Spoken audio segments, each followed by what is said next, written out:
My name is Charles Weiss, and I live in Houston, Texas.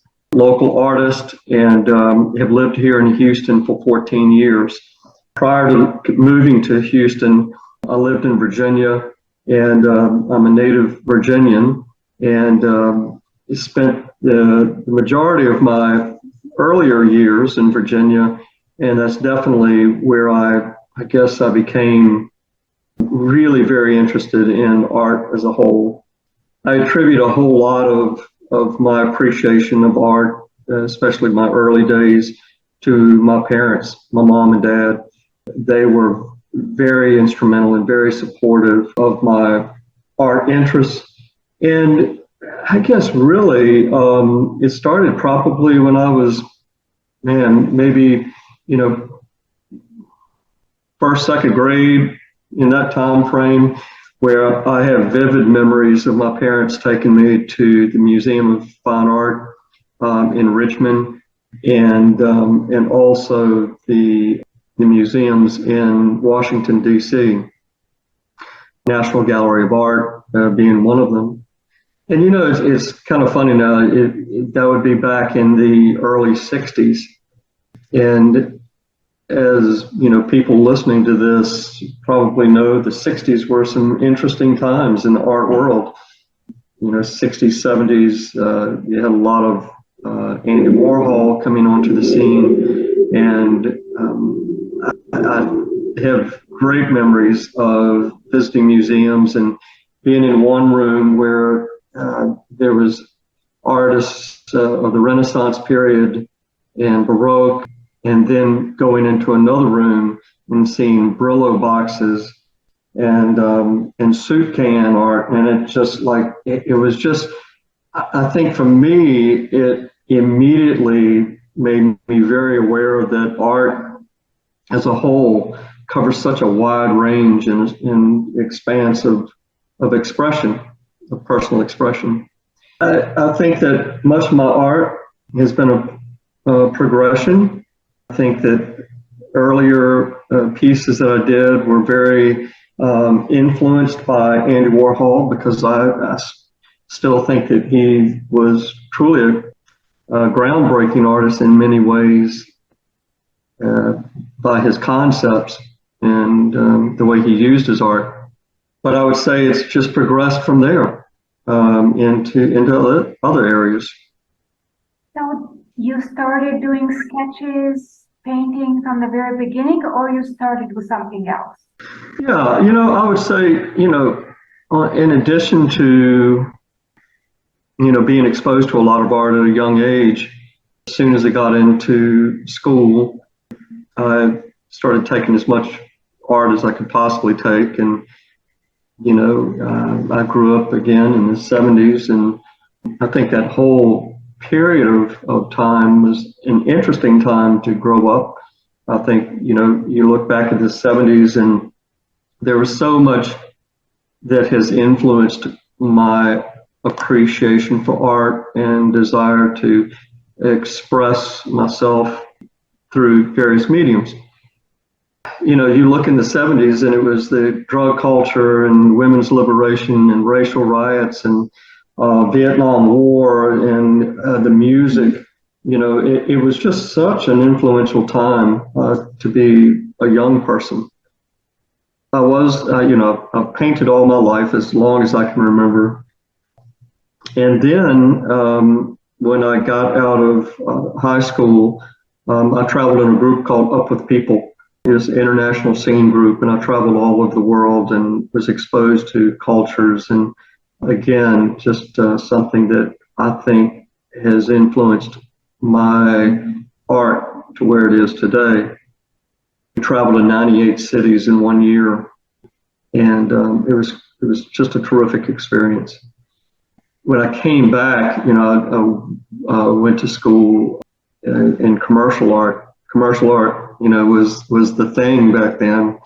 So I kind of cut my teeth in the formal way from those beginnings of commercial art. But the majority of all of the art that I do is self-taught.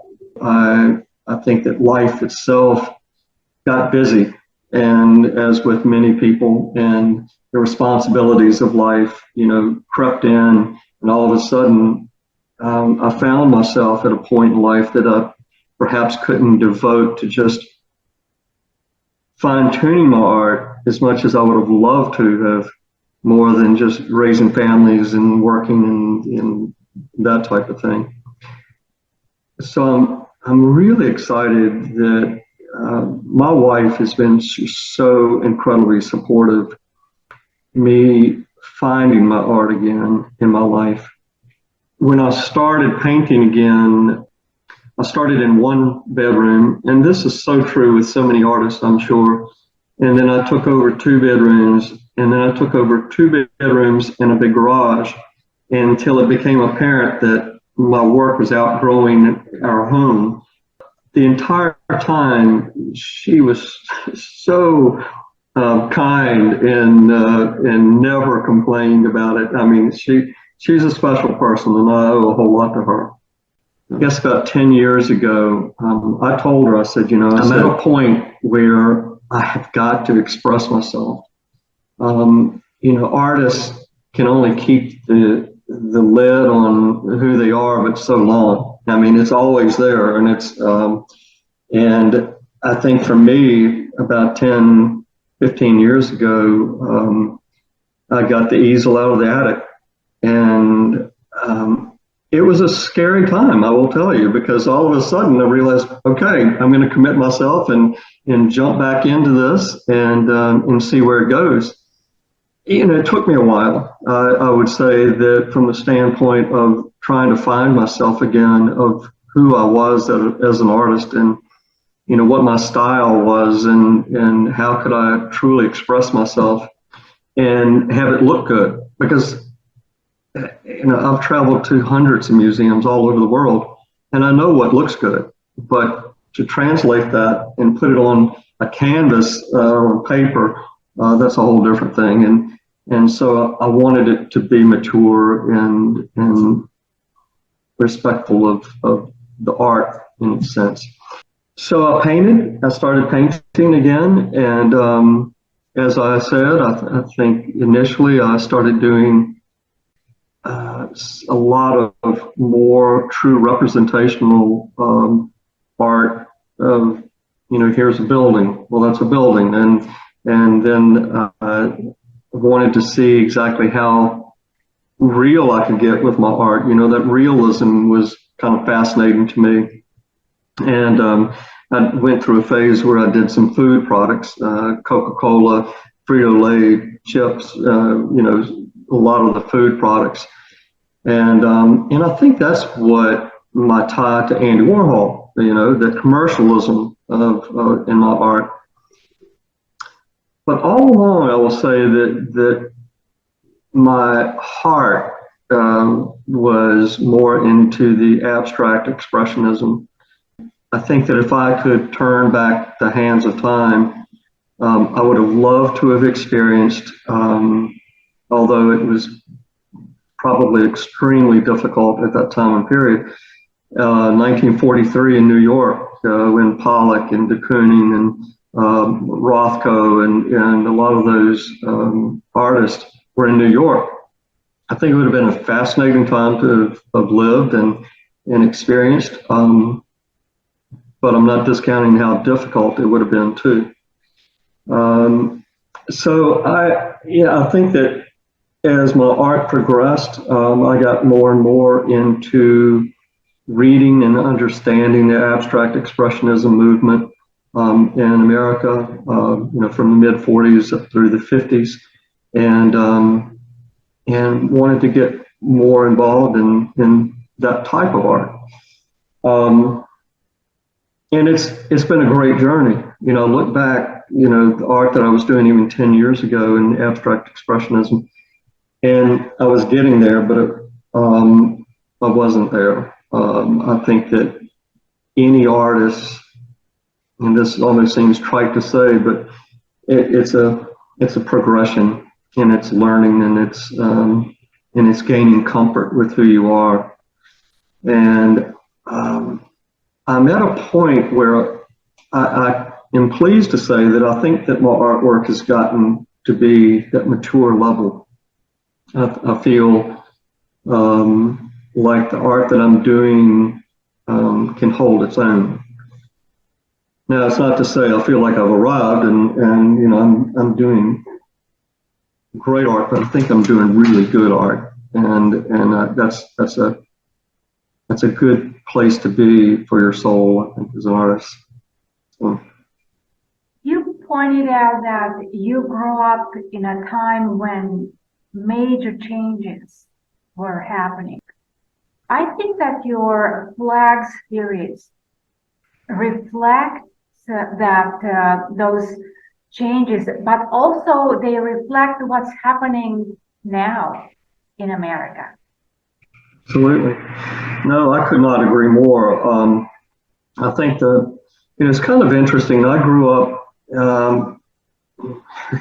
you know, in such an interesting home. My parents were what you would call conservatives, you know, at that time. You know, they were Republicans in their views, conservative, you know, views. But yet they had a deep appreciation and understanding the value of diversity, and again allowed me to express myself as an artist. And so the Flag series was, I believe, somewhat of a nod to my parents because, you know, I grew up in Virginia, in Lynchburg, Virginia, and we flew the flag for every holiday. I mean, Flag Day, July 4th, you name it, the flag was on our front porch. And I took pride in putting that flag out there on the porch. And I think that at a point in my development of my art, I wanted to recapture that patriotism, but I wanted to do it in a sense of where I was developing or how I was developing as an artist in that abstract sense. And so I combined the two. And music is a big part of my painting. I love to listen to music, and I can listen to everything from Handel to Jimi Hendrix. And I think that the style of what I'm working on at that time reflects from the music that I'm listening to. And so the Flag series, I listen to a lot of, you know, that early 70s, late 60s, early 70s music, Creedence Clearwater and Iron Butterfly. And I think that kind of channeled that, to your point, that kind of, you know, looking at patriotism in a new way and expressing that. The flags vary. I have a lot of different types of flags and colors. I really try to push the boundaries with that. The same with George Washington. I was kind of captivated with painting George Washington, so I did that a few times, and in different styles. But yeah, it's been fun, and I still continue to get a lot of requests for the American flag. I've also done some Texas flags, but by far it's the American flag. You have done musicians, David Bowie, Jimi Hendrix. Yeah, David Bowie, Pink Floyd. You know, I'm a big fan of music in general, as I said, and I did. I've painted a number of rock stars, David Bowie being one of them, Jimi Hendrix, and Janis Joplin. And again, you know, people look at my art, they say, well, it's difficult, and I realize this, to pinpoint exactly who Charles Weiss is as an artist, because I've enjoyed so many so many types of art, and I've expressed myself in so many different manners. And as an artist, I think, you know, it's been a struggle to come up with or identify my own self as to who I am as an artist. But I think all of the different styles that I've gone through has been beneficial for me because I've had to explore that. I've had to, go through that in order to take me to that next step of where I am today. And but I think that the abstract work that I'm doing today is what my heart is telling me, and what direction I feel like is my true expression as an artist. So, Have you thought of doing portraits of composers? You mentioned Handel, Mozart, from your yeah, own perspective. yeah. A couple of pieces that I've done was a direct connection to some of Handel and Beethoven and Bach, and it has a lot of movement. In addition to my painting, I used to sing opera, and so I have a great appreciation for all of, not only the rock and roll music that I was talking about, but the classical pieces. I've been in La Traviata and Tosca, and so I have a true appreciation for Puccini and the classics. My granddad was a concert violinist in Washington D.C., so I think that I have to give him credit for giving me that deep appreciation for classical music and love, for music as a whole. My dad played after World War II. My dad was in the Navy, and he came back and played in bands in Washington. So again, I think that music, art as a whole has been a part of my family for as long as I can remember. Can we talk a little bit about Washington? Hmm. Am I close? Yeah, I think that if there is a sense of something along those lines, I think it would have to be the love I have of my parents. I miss them greatly. They passed away, I guess, gosh, maybe 30 years ago. Yeah, of course, I miss them. And I think that to a large degree, I owe them a whole lot of who I am today as an artist. It goes back to what I was saying. I think that,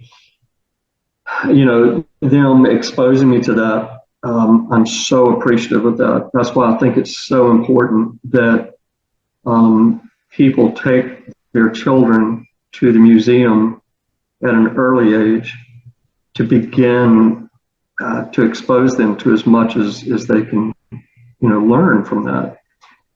Because while they may not think that it's resonating, I can tell you firsthand it is. And so I think that my mom and dad having, so much patriotism, and deep appreciation and love for our country, I think that I was able to express my art, make that connection, but not do it in a way that, it's a true representation of, oh, that's George Washington, that I can push the colors, I can push, I can splatter it, and I can bring in some of that Jackson Pollock or feel to it. So, You are doing wonderful flowers, and the palette is so rich. Would you like to talk about that? I think part of my palette and the colors that I use. I love color. I um, you know I try not to limit myself to certain colors in my artwork. Um, but I found too that I love to layer paint. I love to start out in one direction, and oftentimes, and I'm sure that every artist is like this. Finish a piece, or I think that I'll finish a piece, and I come and I put it up, I lean it up up against the wall, and my wife has gotten so used to art coming and going in the house we live with it for, a few weeks, and then invariably I'll see something that, it just doesn't fit. It doesn't work composition wise, color wise. So I'll go back and change it up. I think another thing with my art of late is that I started doing the traditional, 18 by 24 inch, the smaller canvases, and then it kept getting larger, 36 by 36, 48 by 60, and now I'm doing art that's 5 feet by 13 feet, so it's definitely grown. And I find too, for me personally, it's been very exciting for me to kind of jump in and push the limits, not only in the painting itself and the colors and the composition, but the size of it is I'm finding that very exciting. And I don't know what's next, because obviously I'm having to rent trucks every time I finish a piece and sell it. I'm renting a truck and delivering it, but that's exciting. I love where I am right now. You seem to have developed your own technique. For example, you seem to be using something that looks like a palette knife and something that has like a little nozzle. Oh, yeah. I try all different types of things with my art. Of course, I use brushes, and I pour straight out of cans. We're out of tubes. Um, I will use palette knives. I will use straight edges, squeegees, sponges, towels, clothes, old, clothes. I've used all different types of things. In fact, I did a piece not too long ago for a lady that here in the local area that grew up in Boston, Massachusetts. So she had a direct connection to the leaves, the fall period in Boston. And she approached me and asked me if I could do something that would make her feel connected to back east. Because in Texas, there's not a lot of four seasons here. It's either hot or cold, and you don't really have a true fall. It gets cold, but not in the traditional sense. And so I did. I went over and measured the space. It's a large painting, but I used for that particular one a lot of golds and yellows and oranges and some greens.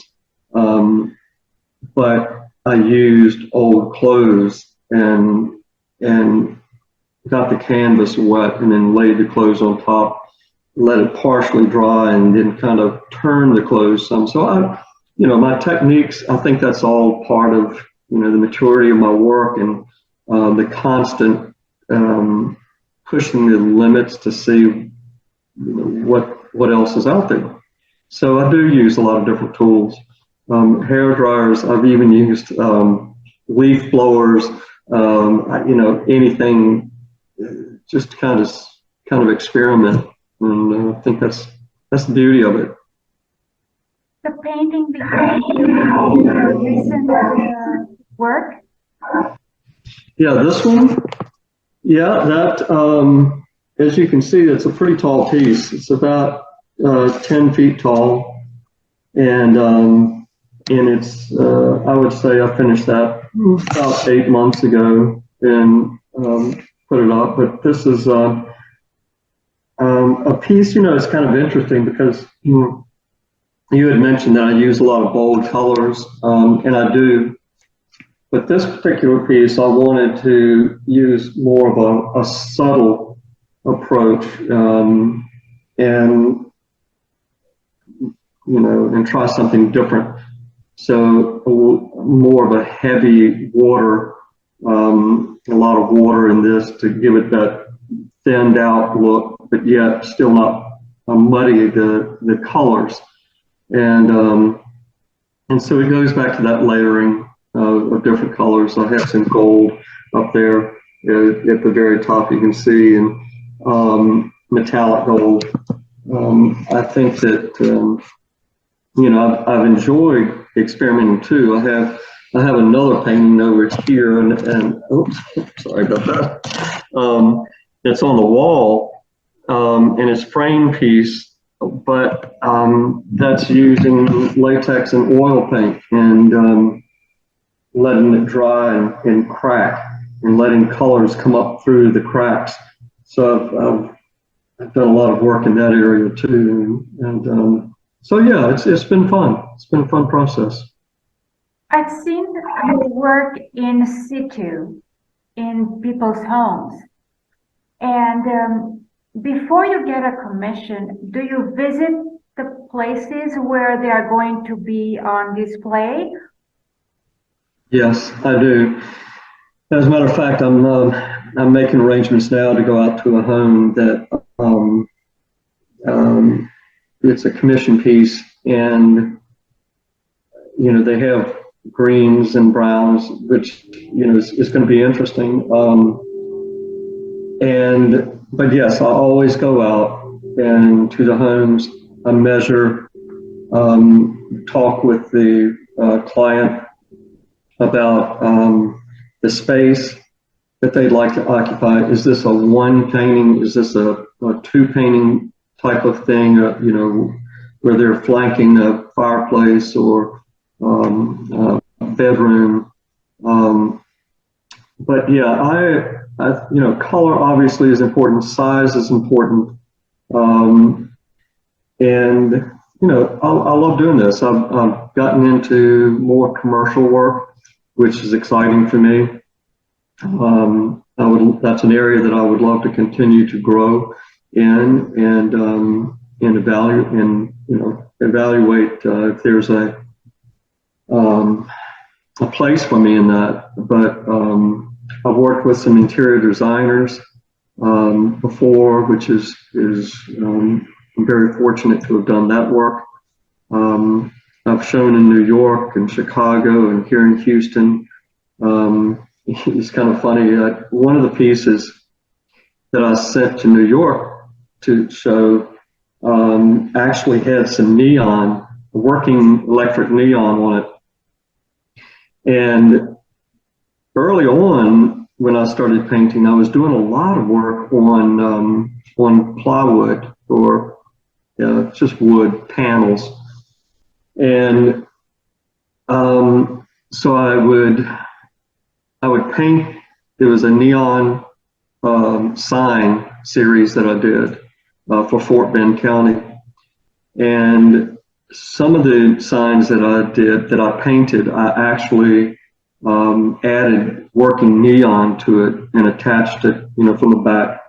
So one of the pieces that I sent, it was a sign that I had painted or replicated from an old gas station in Fort Bend, and it had gas on it. But then at the bottom, I put neon beer, so it was a beer light, and so I sent that to New York, and I had to go to a foam store here in Houston and measure some foam. I put the sign in there, and then I used a carving knife, like a turkey or a carving knife, meat carving knife, electric one, and I cut out where the neon sign was, so I could put it down. And the foam was about pretty deep, so I actually put it over top of that cavity, let the neon sit up in there, but it protected the painting. And I shipped it to New York, and it got there and back without any issues. But so I think as artists, you have to be creative sometimes in everything that you do. You have your own gallery. What's it like to run your own gallery? It has advantages because you are doing, you're in control. Yeah. Well, I will tell you, I think, right now, the space that I'm using for my studio is also my gallery. Um, and I'm using our home too to showcase a lot of my paintings. So if I have clients, I oftentimes will meet them here at the house, and I have a lot of my work hanging in the house. We're fortunate here because we have 12-foot ceilings, and we have space um, that allows itself to white walls to really showcase the paintings, and so yeah. What are you working on right now? Um, right now I'm just continuing to do some pieces, some commission work, for individuals, going into their homes, and it's more abstract type of work. I think that it's been a while since I've done any flags, so I'm going to revisit that to see about doing some additional flags, and maybe um, just kind of exploring that. I don't see myself going back. I've oftentimes told people that they come to me and say, well, can you do a field of blue bonnets and things? And I said, well, it's I don't ever want to turn down work, but I'm not your traditional blue bonnet field kind of guy. It's more of the abstract work that I like. Now, if they're into me taking my interpretation of that, of that field of blue bonnets, and pushing it in a little different direction, absolutely. But right now, I'd say that it's more of a few commission pieces that I'm working on, and revisiting a couple of the flags that I may be talking to some local businesses about using in their space. Have you done murals? No, I've not done any murals. I've just not gotten into that. I think the setup for that type of work and the knowledge, there are a lot of really great muralists in Houston. And right now, the work that I'm doing, I'm pretty happy with where I am right now. I was approached about doing a mural, but again, it involves a whole lot of different type of setup and thought process behind it, and I just don't think that I'm up to that at this point right now. How would you compare the art in Texas to the East Coast? Yeah, I think it's interesting. It's an interesting question. I think that there are pockets of communities and cities across the country that look at art in different ways. And I'm not so sure that can be segmented from like Texas to the East Coast or central, US to the East or West. I think that the differences come in the cities themselves, no matter where they are. I find that Houston, I love Houston, and it's a great city. I find that the work in Houston is a little different than what you would find in Miami or LA or New York. I think that so it's not so much East Coast, Central, or West Coast as much as it is the cities themselves, no matter where they're located. I think, Houston has over 6 million people. It's the fourth largest city in the U.S. But the work here in Houston is a little different than what you'd find in New York or L.A. Again, it's more of a city thing and city feel than it is, I think, a geographic East, Central, West thing.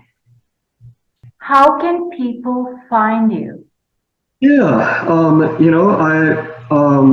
they can find me a couple of ways. I'm on Instagram under Charles Weiss Art.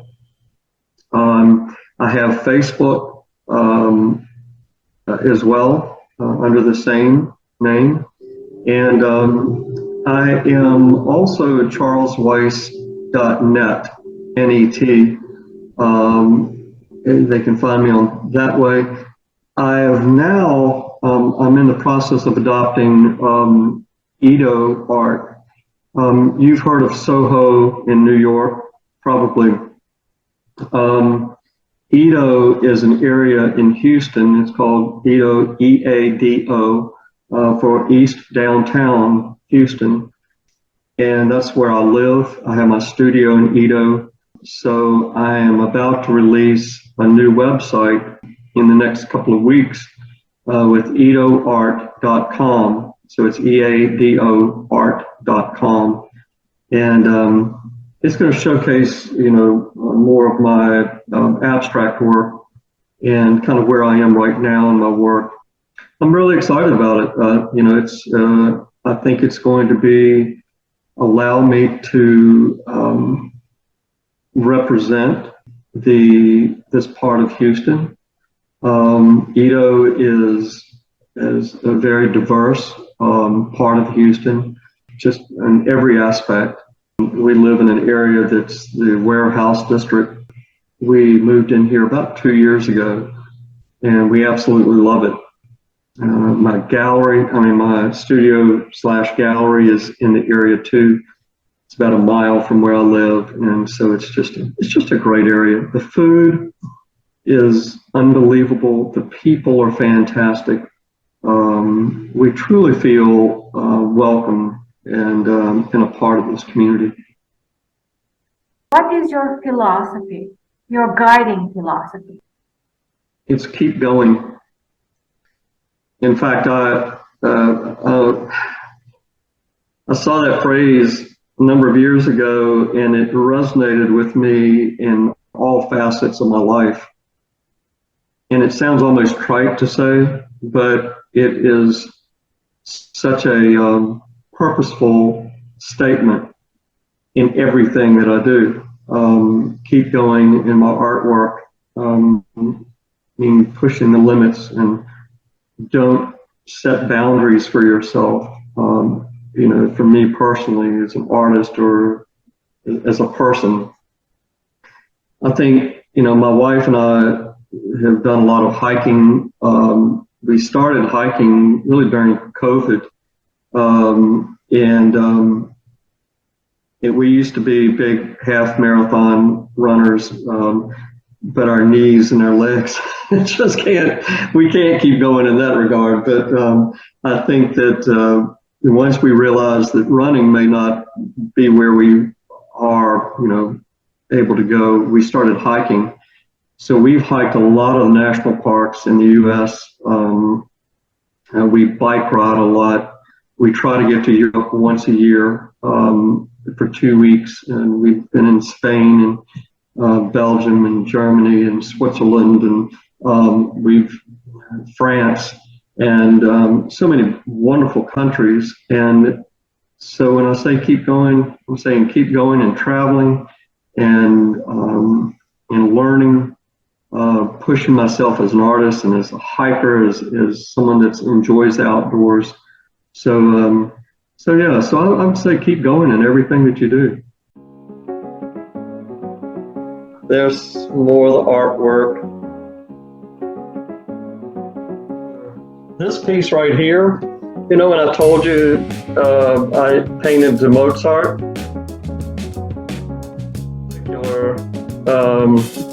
as a result of listening to some Mozart. And then I have a couple of kind of Jackson Pollock-like pieces. Now this piece right here,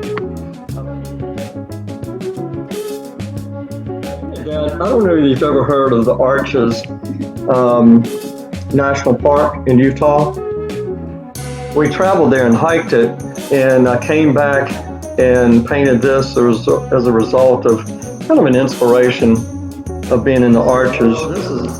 Andy that I had, that's a 48 by 48, but that's a print on a piece of steel, which is kind of, I sold my original. This is a downtown painting that I did. That's downtown Houston.